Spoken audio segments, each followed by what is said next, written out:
Saludos, mis amados hermanos y hermanas en Jesucristo, que el Señor les bendiga y les guarde.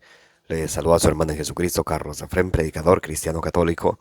Les doy la bienvenida hoy lunes 11 de septiembre del 2023.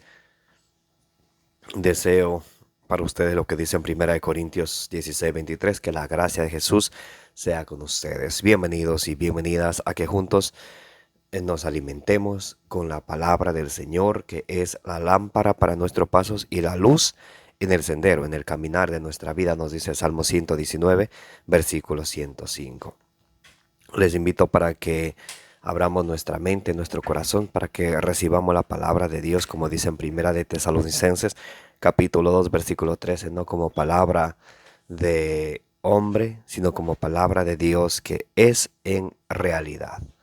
Vamos a empezar en el nombre del Padre, y del Hijo, y del Espíritu Santo. Amén. Lectura del Santo Evangelio según San Lucas. Gloria a ti, Señor. Otro sábado Jesús había entrado en la sinagoga y enseñaba. Había allí un hombre que tenía paralizada la mano derecha. Los maestros de la ley y los fariseos espiaban a Jesús para ver si hacía una curación en día sábado y encontrar así motivo para acusarlo. Pero Jesús, que conocía sus pensamientos, dijo al hombre que tenía la mano paralizada: levántate y ponte allí en medio. Él se levantó y permaneció de pie. Entonces Jesús les dijo: a ustedes les pregunto, ¿qué permite hacer la ley en día sábado? ¿Hacer el bien o hacer daño? ¿Salvar una vida o destruirla? Paseando entonces su mirada sobre todos ellos, dijo al hombre: extiende tu mano. Lo hizo y su mano quedó sana. Pero ellos se llenaron de rabia y comenzaron a discutir entre sí qué podían hacer contra Jesús. Palabra del Señor, gloria a ti, Señor Jesús. Repitan conmigo: Santo y Divino Espíritu, destruye en mí toda duda, toda confusión, toda indiferencia, toda distracción, toda pereza espiritual, y lléname plenamente de tu luz, de tu sabiduría, de tu conocimiento. Así sea. Amén. Bien, mis amados hermanos y hermanas, bienvenidos y bienvenidas. Gracias por estar presentes para que juntos nos nutramos con la palabra del Señor. Allá en Ezequiel capítulo 3, del versículo 1 al 3, nos dice que cuando ustedes y yo nos nutrimos de la palabra del Señor, en nuestra vida sentimos dulce como la miel, porque entonces tenemos la palabra del Señor que nos guía, que es la lámpara para nuestros pasos, la luz en el sendero de nuestra vida, nos dice Salmo 119, versículo 105. Porque cuando ustedes y yo nos alimentamos de la palabra del Señor, en el Salmo 119, versículo 130, nos dice que al exponer, al explicar la palabra de Dios, abre la mente, la inteligencia de los humildes. Por eso es importante que siempre que vamos a alimentarnos de la palabra del Señor, hagamos oración primero para que el Señor, venga hacia nosotros a través de su palabra y que se encarne en cada uno de nosotros, para que nosotros luego no seamos, como dice en Santiago 1:25, oyentes olvidadizos, sino seamos dichosos o felices al ponerla por obra, porque eso es lo que Dios quiere, que escuchemos su palabra y pongamos por obra. Jesús decía así en San Lucas capítulo 11, versículo 28, dichosos son los que escuchan la palabra de Dios y la ponen por obra. Por eso es muy importante alimentarnos de la palabra del Señor. Salmo 119, versículo 114 nos dice el Señor es mi refugio, Él es mi escudo, yo espero en su palabra. Porque en cualquier momento, en una tristeza de nuestra vida, en algún tipo de desesperación, una enfermedad, el Señor siempre nos habla y nos consuela a través de su palabra. Por eso es importante, mis amados hermanos y hermanas, que nos alimentemos de la palabra del Señor. Aquí vemos en este pasaje de San Lucas capítulo 6, del versículo 6 al 11, que Jesús va a la sinagoga en día sábado. Ahora tenemos que recordar que Jesús vivió en el Antiguo Testamento, por eso Él va a la sinagoga en el día sábado, por eso Él cumple con la ley allí en San Lucas capítulo 2 del versículo 22 al 24, que a los 8 días tenía que ser circuncidado, entonces él cumple la ley del Antiguo Testamento, sí, porque vivió en el Antiguo Testamento.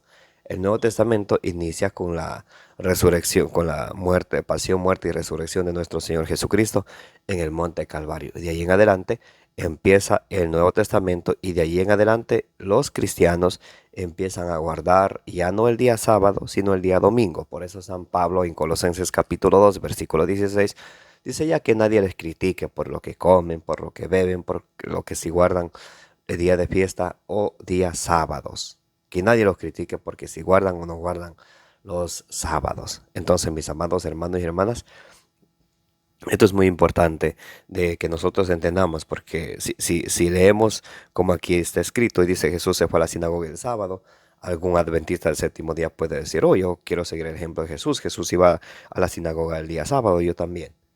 Bueno, Jesús fue circuncidado y ustedes no se han circuncidado, mis queridos hermanos adventistas. Eh, entonces hay que tener en cuenta que Jesús vivió en el Antiguo Testamento. Y el Antiguo Testamento, en Malaquías capítulo 3, versículo 22, nos dice que es exclusivo para las 12 tribus de Israel. Y nosotros no pertenecemos a las 12 tribus de Israel, sino pertenecemos al nuevo pueblo de Dios, a la nueva iglesia de Jesucristo, los que estamos en la iglesia única que Jesucristo fundó, la Santa Madre Iglesia Católica. Otro sábado, Jesús había entrado en la sinagoga y enseñaba. Había allí un hombre que tenía la mano paralizada, que tenía paralizada la mano derecha. Cuando Jesús entra en la sinagoga, ¿qué está haciendo ahí Jesús? Enseñaba. Entonces, si Jesús nos enseña en la iglesia, por eso cuando vamos a la Santa Eucaristía, se nos lee la primera lectura, la segunda lectura, la lectura sálmica, el Santo Evangelio, y luego el sacerdote hace una homilía, una explicación, una exhortación al pueblo basado en las Sagradas Escrituras que se han leído, como se hacía allá en Nehemías capítulo 8 del versículo 1 al 12. Entonces, y si cuando vamos al templo es para enseñarnos, cuando vamos al templo nosotros es para aprender y poner nuestro corazón para recibir la palabra de Dios, como dicen allá en primera de Tesalonicenses capítulo 2 versículo 13, no como palabra de hombre, sino como palabra de Dios que es en realidad. Y por eso tenemos que ir a la iglesia con gran respeto, con gran disposición, con una gran humildad, dejando todas las preocupaciones al lado, todos los orgullos al lado, irnos a alimentar de la palabra del Señor, a darnos un baño en la gracia de nuestro Señor Jesucristo, donde que la Santa Eucaristía es el culmen de la vida cristiana. Entonces, ahí sucede que muchos de nosotros nos vamos, pero en la Santa Eucaristía estamos con el teléfono, algunos van con chicle, con comida o estar hablando con la persona que esté al lado. ¿Qué tal? ¿Cómo te ha ido? ¿De dónde eres? Eso está mal, eso es una falta de respeto en la casa de Dios. El templo es la casa de Dios, donde Dios nos va a escuchar a nosotros y nos va a hablar también a través de su palabra. Dios nos va a escuchar a través de nuestras oraciones y nos va a hablar a nosotros a través de su palabra. Y vamos a comer el pan vivo bajado del cielo, la Santa Eucaristía. Para ese sacramento debíamos antes habernos acercado al sacramento de la reconciliación o confesión, muy importante.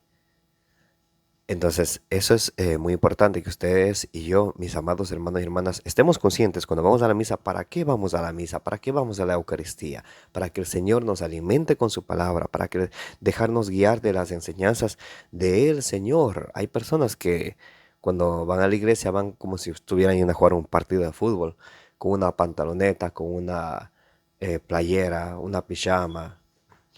O hay algunas mujeres que se visten mal, se van con minifalda a la iglesia o con pantalones súper pegados para ver quién le mira. ¿Saben qué están haciendo ahí? Están haciendo un ministro de Satanás. Todas las personas que van vestidas de una manera provocativa para distraer a las otras personas. Allí en San Mateo capítulo 18, versículo 6, dice, pobre de aquel que haga caer a uno de estos pequeños, más le vale que le cuelguen del cuello una piedra de molino, le hundan al mar, antes que haga caer a uno de estos pequeños. Y a veces eso nosotros no se nos ha predicado, eso no hemos sabido y pensamos que ir a la Santa Eucaristía es como estar yendo a una fiesta, es una fiesta especial con Jesús, no es una fiesta pagana. Entonces tenemos que saber, por eso San Pablo dirá allá en la primera de Timoteo 3:15, para que sepas cómo tienes que portarte en la iglesia. En la iglesia tenemos que portarnos bien, no se puede estar ese rato hablando, ese rato haciendo bulla, ese rato distraéndose. Eso no está bien, mis amados hermanos y hermanas. Y a nuestros hijos tenemos que irles educando poco a poco. Hay incluso papás o mamás que le dan su celular durante la misa. Imagínense eso. Otros que contestan su celular durante la misa. No le da pena. No están conscientes en frente de quién están. Otros que son buenos para gritar en la casa, especialmente los hijos y las hijas, son buenos para gritar en la casa. Ah, sí, que ya voy a hacer, que no me molestes, ya basta. Y cuando se van a la iglesia no son capaces de, de rezar, rezan entre los dientes. Amén. Ni se les escucha. Pero así no hablan en la casa. Y sepan que Dios eso lo sabe. Porque para Dios nada está escondido. Todo está descubierto. Proverbios 15:3. Dios mira en todo momento a los buenos y a los malos. A todos. Y en todo momento. Así tú estés haciendo cosas a escondidas, Dios te está mirando. Dios te está mirando. Allá en la segunda carta de San Pedro, capítulo 3, versículo 10, y dice que Dios no se tarda en hacer justicia. Él utiliza la paciencia para, ¿cuál es? Primera de Pedro 3, Primera de Pedro 3:10 o es Segunda de Pedro 3:10. Una de las dos. Que Dios se tarda, eh, no es porque nos está mirando, sino Él utiliza la paciencia para que nosotros nos convertamos. Pero a veces nosotros somos tan ignorantes que pensamos, oh, como a mí nadie me ve, yo sigo haciendo lo que es mío. ¿Sabes qué, mi amado hermano y hermana? Todo en esta vida se paga. Gálatas 6:7. De Dios nadie se burla. Todo se paga. Todo lo que uno se siembra, eso se cosecha. Ten por seguro, todo lo que tú hagas, eso te va a venir de vuelta y con intereses. Por eso es importante uno especialmente saber cómo uno se porta con uno mismo, con los demás y en el templo de Dios que es la iglesia.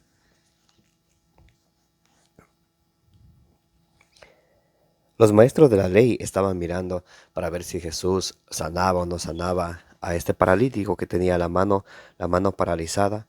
Y a veces ustedes y yo tenemos el corazón paralizado. En nuestro corazón está como aquella peña. En Jeremías 23:29 dice que la palabra de Dios es como el martillo que golpea la peña, porque nuestro corazón está a veces hecho una roca. No queremos saber de las cosas de Dios.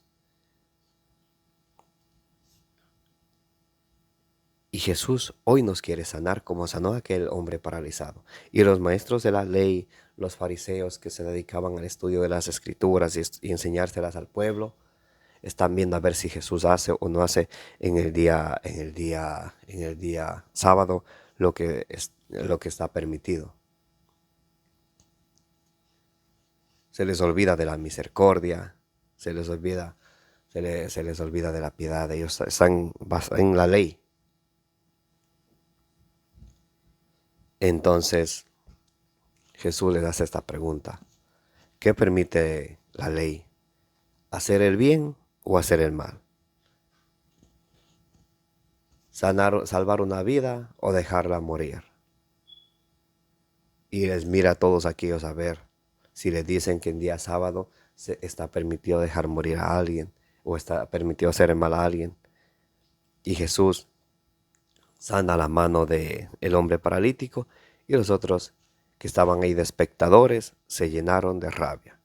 En lugar de nosotros ser espectadores, deberíamos de siempre estar dispuestos a venir con humildad a nuestro Señor Jesucristo, que siempre nos habla de muchas maneras. Dios nos habla siempre de muchas maneras. Dios nos habla, nos dice allá en Romanos capítulo 1 del versículo 19 al 20, Dios nos habla a través de la creación. En Efesios 3:10 nos dice que Dios nos habla a través de su iglesia. En Hebreos capítulo 1 del versículo 1 en adelante nos dice que Dios nos habla a través de su Hijo Jesucristo, a través de las Sagradas Escrituras. Y Dios siempre tiene algo para nosotros para decirnos. Tenemos que ser más humildes para venir nosotros a Él como quien necesita del Señor. Y no porque tengamos un buen trabajo, una buena posición, una buena salud, pensar que no necesito del Señor. Porque hay personas que pensamos que nuestro futuro está puesto en lo que yo tengo. Les voy a terminar contando el Evangelio de San Lucas capítulo 12, del versículo 16 al 20. Había este hombre que tenía mucho dinero y tenía muchos sembríos, y sus sembríos le dieron mucha cosecha. Entonces él pensaba: voy a mandar a destruir estos sembríos para construir otros más grandes. Entonces me dirá a mí mismo, él pensaba, puedes comer, disfrutar la vida, puedes beber, como mucho el mundo de hoy en día. Él pensaba que su vida estaba basada en lo que él tiene materialmente. Y Dios le dijo esa noche: pobre tonto, pobre loco, hoy mismo te vas a morir. ¿Y lo que has hecho, para quién quedará? Debemos de ponernos mucho a reflexionar, mis amados hermanos y hermanas. Solamente Dios es quien nos da y nos puede quitar también. Solamente Dios es quien nos da la vida y también nos puede quitar la vida cuando Él quiera. Por eso Jesús es bien claro. Juan 15:5. Ustedes apartados de mí no pueden hacer absolutamente nada. Amén. Y con Cristo todo lo podemos. Filipenses 4:13. Todo lo puedo en Cristo, en aquel que me fortalece. Pongamos nuestra fe en Él. Agarrémonos de Jesucristo. Vengamos hacia Él. Tengamos hambre de su palabra. Alimentémonos de ella. Que la gracia de nuestro Señor Jesucristo, el amor del Padre y la comunión del Espíritu Santo esté con cada uno de nosotros, y la intercesión de la bienaventurada Virgen María nos acompañe hoy y siempre. Me llamo Carlos Efrén, predicador cristiano católico. Los amo en el amor de Jesucristo, como dice en Números 6:24, que el Señor les bendiga y les guarde.